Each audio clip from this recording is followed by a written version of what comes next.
Hello friends, आज हम 11th class की बुक हॉर्नबिल के chapter 4 landscape of the soul written by Nathalie Trouveroy के एमसीक्यूज करेंगे।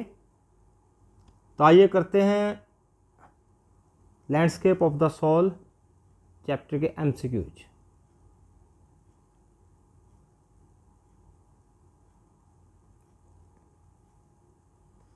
Whose last painting was a landscape? भाई किसकी लास्ट पेंटिंग एक लैंडस्केप थी, एक प्राकृतिक दृश्य थी। क्वेंटिन मैट्सिस, वू दाओजी, कन्फ्यूशियस या फिर नन ऑफ दीज। तो वू दाओजी जो एक चाइनीज पेंटर थे, कहानी के शुरू में ही उनकी स्टोरी बताई गई थी और उसमें बताया था कि landscape was the last painting of Wu Daozi. Next question देखिए, who ordered Wu Daozi to decorate a palace wall? Wu Daozi को किसने ऑर्डर दिया कि वो एक पैलेस महल की दीवार को डेकोरेट करे? नेकचंद, शुआनजोंग, कन्फ्यूशियस या क्वेंटिन मैट्सिस। तो शुआनजोंग जो तैंग एम्परर थे, उन्होंने वू दाओजी को ऑर्डर दिया था to decorate a palace wall. Where did Wu Daozi hide his painting? Wu Daozi ने अपनी पेंटिंग को कहाँ पे छिपाया? In a cave, in a room, behind a screen, none of these. तो वू दाओजी ने जब लैंडस्केप पेंटिंग को बना लिया था तो उसको एक स्क्रीन के पीछे छिपा दिया था, बिहाइंड अ स्क्रीन, ताकि उसको केवल तैंग एम्परर ही देखे। What did live in the cave according to the painter? Painter के अनुसार केव में कौन रहता था? जो माउंटेन है उसकी तलहटी में एक केव थी, तो केव में कौन रहता था ये बताना है। A lion, a God, a spirit या फिर अ मैन। तो वो दाऊजी ने कहा था कि यहाँ पर देखिए, इसमें एक दरवाज़ा है और उस केव के अंदर एक स्पिरिट रहती है। What happened when the painter entered the cave? जब पेंटर केव के अंदर घुसा, केव के अंदर एंटर हुआ, तो क्या हुआ? The painter was lost, painter खो गया था। The entrance closed behind him, उसके पीछे की जो एंट्रेंस थी, जब वह अंदर घुस गया तो वह बंद हो गई थी। The painting got damaged, painting damage हो गई थी। या फिर नन ऑफ दीज, या इनमें से कोई नहीं। तो जब पेंटर पेंटिंग के अंदर घुसा, एंटर हुआ, तो पीछे से एंट्रेंस बंद हो गई थी। Why didn't the painter draw the I of the dragon? Flanders ने एक ड्रैगन बनाया था, लेकिन उसकी आई, उसकी आँख को ड्रॉ नहीं किया था। क्यों नहीं किया था? ये यूरोपियन आर्ट की बात हो रही है। Because he had no time, उसके पास टाइम नहीं था। Because he didn't know how to draw, उसको पता नहीं था कैसे ड्रॉ किया जाए। ही फॉरगेट टू ड्रॉ, वह भूल गया था। फॉरगॉट थे भूलना, वह ड्रॉ करना भूल गया था। या फिर for the fear that the dragon would fly, या उसको ये डर था कि ये ड्रैगन कहीं उड़ ना जाए। तो यही बिल्कुल सही आंसर है। D option is the correct answer. MCQs को समझने के लिए आप इस चैप्टर की पूरी वीडियो देखिए जो मैंने बनाई हुई है। इस चैप्टर की फुल एक्सप्लेनेशन दी हुई है। उसके बाद अगर आप वह वीडियो देख लेते हैं तो उसके बाद आपको पूरे एमसीक्यूज आसानी से समझ में आ जाएंगे। What was the name of the black Smith? Black Smith जो लोहार है, उसका क्या नाम था? वू दाओजी, ये तो पेंटर था। शुआनजोंग, ये एम्परर था। क्वेंटिन मैट्सिस, या फिर नन ऑफ दीज। तो Quentin Massys was the name of the blacksmith, जो एक पेंटर की लड़की से प्यार करने लग गया था। What did Quentin Matsys do after entering his master's studio? Quentin Matsys ने क्या किया जब अपने मास्टर यानी कि पेंटर के स्टूडियो में घुस गया? He destroyed his paintings, उसने उसकी पेंटिंग्स डिस्ट्रॉय कर दी। He drew a real looking fly on his latest panel, जो उसने अभी अभी एक लेटेस्ट पैनल, एक लेटेस्ट पेंटिंग बनाई थी, उसके ऊपर एक रियल दिखने वाली फ्लाई बना दी। ही ड्रू आ ड्रैगन, उसने एक ड्रैगन बना दिया। नन, या फिर इनमें से कोई नहीं। तो क्वेंटिन मैट्सिस ने क्या किया था? एक रियल दिखने वाली फ्लाई उसके लेटेस्ट पैनल पे बना दी थी, क्योंकि वह जब आया तो वह उसने उसको उड़ाने की कोशिश की। किसने? पेंटर ने, कि भाई मेरी पेंटिंग पर एक मक्खी बैठ गई है, जबकि वह रियल नहीं थी लेकिन दिखती रियल थी। What did the European art depict? European art क्या डिपिक्ट करती है, क्या बताते हैं हमें European art? The essence of inner life and spirit, ये तो हमें चाइनीज आर्ट यानी कि एशियन आर्ट बताती है।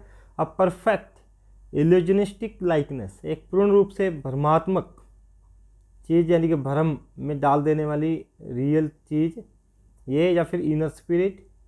इनर स्पिरिट भी चाइनीज आर्ट यानी कि एशियन आर्ट बताती है, या फिर ऑल ऑफ द अबव, या ये सभी। तो जो यूरोपियन आर्ट है वो एक परफेक्ट, पूर्ण रूप से एक भ्रम पैदा करने वाली आर्ट को रिप्रेजेंट करती है, डिपिक्ट करती है। What did the Asian art depict? Asian art क्या डिपिक्ट करती है? और इसमें एशिया का कंट्री चाइना है और चाइनीज आर्ट को दिखाया गया है, मतलब Asian art. The essence of inner life and spirit, outer appearance, illusionistic likeness, या फिर नन ऑफ दीज। तो जो आउटर अपीयरेंस है या इल्यूजनिस्टिक लाइकनेस है वो तो केवल यूरोपियन आर्ट दिखाती है। तो जो एशियन आर्ट है वे क्या दिखाती है? The essence of inner life and spirit, ये हमें डिपिक्ट करती है। What does the Chinese painter want the viewer to do? Chinese painter क्या चाहता है कि जो उसकी पेंटिंग को देख रहा है वह क्या करे? टू एडमायर हिज पेंटिंग, उसकी पेंटिंग को एडमायर करे, प्रशंसा करे। To enter it from any point, इसमें कहीं से भी एंटर कर जाए, यानी कि अपने हिसाब से इसको देखे। To look it as the painter made, या फिर जैसे पेंटर ने इसको बनाया है वैसा ही देखे। नन ऑफ दीज, इनमें से कुछ भी नहीं। तो जो चाइनीज पेंटर है जो एशियन आर्ट बनाता है, यानी कि एशिया में चाइना कंट्री है और उसको हम एशियन आर्ट बोल सकते हैं, तो वो कहता है कि आप इसमें एंटर करिए, कहीं से भी एंटर करिए, किसी भी पॉइंट से एंटर कीजिए और इसको अपने नज़रिए से देखिए। तो चाइनीज पेंटर यही चाहता है।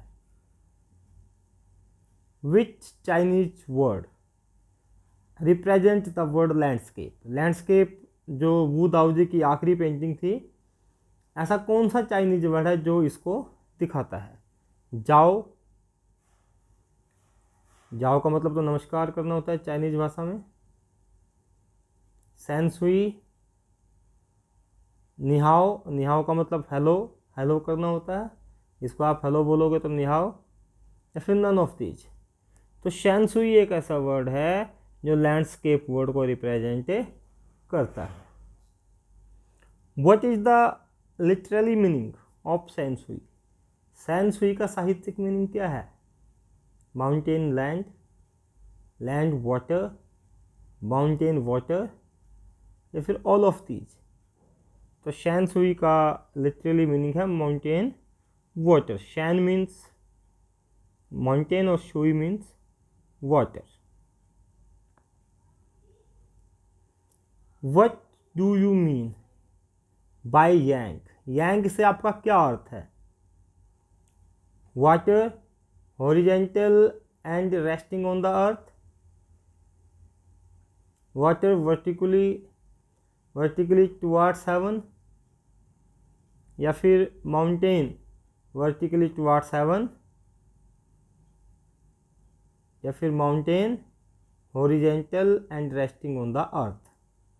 तो माउंटेन यांग का अर्थ है माउंटेन जो वर्टिकली जो है टुवार्ड्स हेवन, ऊपर आसमान की तरफ जाता है। माउंटेन पहाड़ी ऐसी ही होती है, आसमान की तरफ ऊपर जाती है, हेवन की तरफ। तो mountain vertically towards heaven. What do you mean by yin? Yin का क्या मतलब है? Water horizontal and resting on the earth, water vertically towards heaven, mountain vertically towards heaven, या फिर नन ऑफ दीज। तो माउंटेन वर्टिकली टुवार्ड्स हेवन तो yang के लिए है, और वाटर वर्टिकली टुवार्ड्स हेवन हो नहीं सकता। तो water horizontal and resting on the अर्थ, यानी कि जिनका मतलब है पानी, और जो हॉरिजेंटल बहता है, हॉरिजेंटल चलता है। तो A option is the correct answer.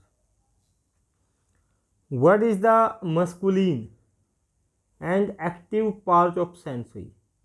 Sansui के मस्कुलिन यानी कि पुरुष, मेल जाति को शो करने वाला मस्कुलिन और एक्टिव पार्ट कौन सा है, ये बताना है। Yin, water, yang, all of these. तो यिन तो जो है फेमिनाइन एस्पेक्ट को शो करता है, यांग शो करता है masculine and active part of sensui. C option is the correct answer. What is the feminine aspect of Sansui? Sensui का फेमिनाइन एस्पेक्ट कौन सा है? यांग, ये तो मस्कुलिन है। माउंटेन, ये भी यांग को शो करता है। यिन जो वाटर को शो करता है, मॉइस्ट को, कूलनेस को शो करता है। तो yin is the feminine aspect of shanshui. What is the essential third element? सबसे जरूरी तीसरा एलिमेंट कौन सा है? यांग, यिन, मिडल वॉइड, या फिर नन ऑफ दीज। तो यांग और यिन तो दो पार्ट हैं अलग अलग। यांग मस्कुलिन को, यिंग फेमिनाइन को शो करता है। तो मिडल वॉइड मतलब जो शून्यता है, जो इन दोनों के बीच में है, वही तीसरा एलिमेंट है। The third essential element is compared with. तीसरे जो इसेंशियल एलिमेंट है उसको किसके साथ कंपेयर किया है? सेंट्स के साथ, निर्वाणा के साथ, योगिक प्रैक्टिस ऑफ प्राणायामा, या फिर ऑल ऑफ दीज। तो थर्ड एलिमेंट को कंपेयर किया है योगिक प्रैक्टिस ऑफ प्राणायामा के साथ। Quentin Matsys fell in love with the daughter of a dash. Quentin Matsys किसकी लड़की के साथ प्यार में पड़ गया था? किसकी लड़की के साथ उसको प्यार हो गया था? मिनिस्टर, राइटर, पेंटर या ब्लैक स्मिथ? तो क्वेंटिन मैट्सिस ब्लैक स्मिथ तो अपना आप ही था, तो पेंटर की लड़की के साथ उसको प्यार हो गया था। When did the cave of the landscape painting open? जो लैंडस्केप पेंटिंग बनाई थी वू दाऊ जी ने, उसके अंदर एक केव को दिखाया गया था। तो केव कब ओपन होती है ये बताना है। व्हेन द पेंटर क्लैप्ड, जब पेंटर ताली बजाता है। व्हेन द पेंटर प्रेड, जब प्रार्थना करता है। जब व्हेन द एम्परर ऑर्डर, या फिर जब एम्परर आदेश देता है। व्हेन द पेंटर स्पेल्ट, ये पेंटर कुछ वर्ड्स को स्पेल्ट करता है, स्पेल्ट सम वर्ड्स। तो केव का दरवाज़ा कब खुलता है? जब पेंटर क्लैप करता है, और जैसे ही वह क्लैप करता है वो दाऊ जी केव का दरवाज़ा खुल जाता है। विच art requires an active participation of the viewer? जो आर्ट को देखने वाला है, पेंटिंग को देखने वाला है, कौन सी आर्ट उसका एक्टिव पार्टिसिपेशन चाहती है कि वो एक्टिव रहे उस आर्ट को देखने में? Chinese art, European art, both A and B, या नन ऑफ दीज? तो यूरोपियन आर्ट तो ये कहती है कि जो हम दिखा रहे हैं वही देखो, इल्यूजनिस्टिक एस्पेक्ट है को रिप्रेजेंट करती है। जो चाइनीज आर्ट है मतलब जो एशियन आर्ट है, वह चाहती है कि व्यूअर जो है वो अपना एक्टिव पार्टिसिपेशन दे, वह अपने नज़रिए से चीज़ों को देखे। What was the Francois Chanx expression, Francois Chanx का एक्सप्रेशन क्या था? द रियलिटी ऑफ लैंडस्केप, क्या उसका एक्सप्रेशन, उसकी अभिव्यक्ति थी कि वो लैंडस्केप की रियलिटी को शो करे। The I of the landscape, या फिर लैंडस्केप को किस आँख से देखा जाए, कैसे देखा जाए, द सेंसुरी या फिर all of the above.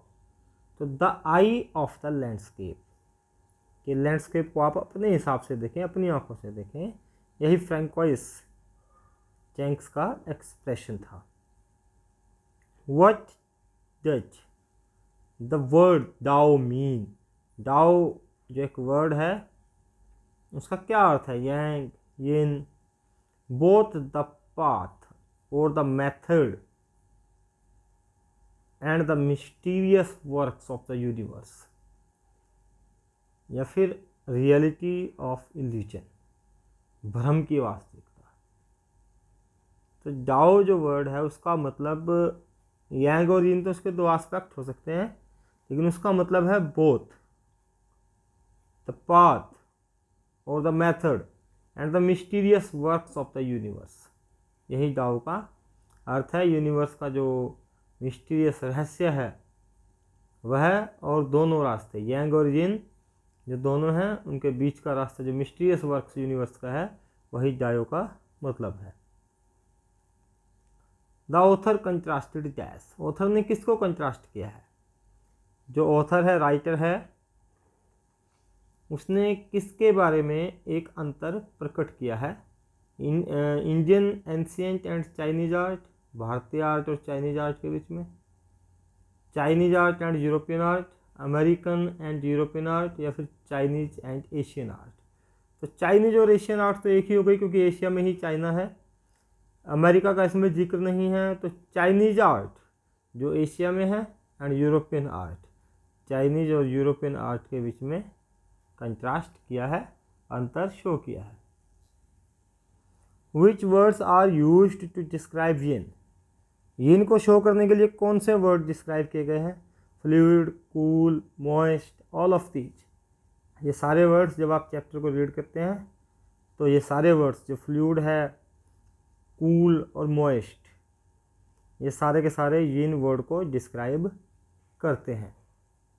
Which words are used to describe yang, yang को कौन से वर्ड्स डिस्क्राइब करते हैं? Stable, warm, dry, all of these. तो ये सारे के सारे वर्ड्स यांग को भी डिस्क्राइब करते हैं, स्टेबल, वार्म और dry. In Chinese painting dash colour is used to denote the middle white, जो शून्यता है उसको दिखाने के लिए चाइनीज पेंटिंग में किस कलर का प्रयोग किया गया है? ब्लैक, वाइट, ब्लू या फिर पिंक।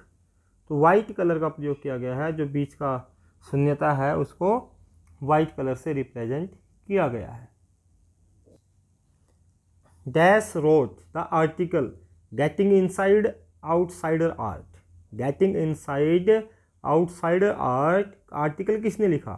कमला दास, अम्बर्टो इको, बृंदा सूरी, या नन ऑफ दीज। तो बृंदा सूरी ने यह आर्टिकल लिखा है, जो आपके चैप्टर का दूसरा पार्ट है, लैंडस्केप ऑफ द सोल का दूसरा पार्ट है, getting inside outsider art. When was the article getting inside outsider art published, कब पब्लिश हुआ है getting inside and outsider art? 25 अगस्त 2005, 26 अगस्त 2005, 27 अगस्त 2005 या फिर 28 अगस्त 2005। तो 28 अगस्त 2005 को getting inside outsider art publish हुआ। In which newspaper was the article getting inside outsider art published, कौन से आर्टिकल में पब्लिश हुआ ये, कौन से न्यूज़पेपर में पब्लिश हुआ, ये आपने बताना है। ये article the Times of India, the Hindustan Times, the Tribune या फिर नन ऑफ दीज।